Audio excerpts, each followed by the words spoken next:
સમાચારમાં આગળ વાત કરવી છે। એફઆરસીએ ફી નક્કી કરી હોય છતાં પણ ઘણી સ્કૂલ એવી હોય છે જે ફી વધુ વસૂલે છે।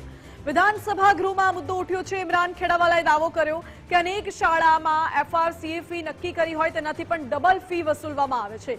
સરકારને વિનંતી કરી કે આ મુદ્દે કોઈ યોગ્ય પગલાં લેવામાં આવે। ઇમરાન ખેડાવાલાના દાવા પર મહેશ કસવાલાએ જવાબ આપ્યો છે। કહ્યું છે કે તેમણે તથ્ય વગરના આરોપો લગાવ્યા। ફી નક્કી કરવા માટેની જોગવાઈ છે તેવું મહેશ કસવાલાએ કહ્યું। સરકારના જવાબના અંદર કોઈ પણ સ્પષ્ટતા કરવામાં નહોતી આવી કે કઈ કઈ શાળાઓ આવી આ પ્રકારની ફી વસૂલ કરે છે અને કેટલી સંખ્યામાં છે તેની સરકાર તરફથી કે મંત્રી તરફથી કોઈ પણ જાતની માહિતી આપવામાં નથી આવી।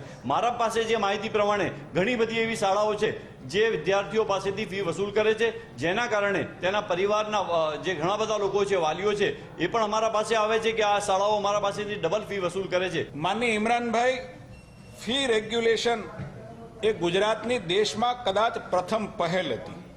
એફઆરસીની રચના કરી સંસ્થાઓએ દર્શાવેલા ખર્ચાઓમાં માન્ય ખર્ચા અને અમાન્ય ખર્ચાની સ્પષ્ટ જોગવાઈના આધારે ફી રેગ્યુલેશન કમિટી એ સંસ્થાઓની ફી નક્કી કરતી હોય છે અને તેના આધારે જ સંસ્થા ગમે તેટલી ફી વધારાના ખર્ચ કે ફી વસૂલવા માંગે તો પણ એમને નામંજૂર કરતી હોય છે।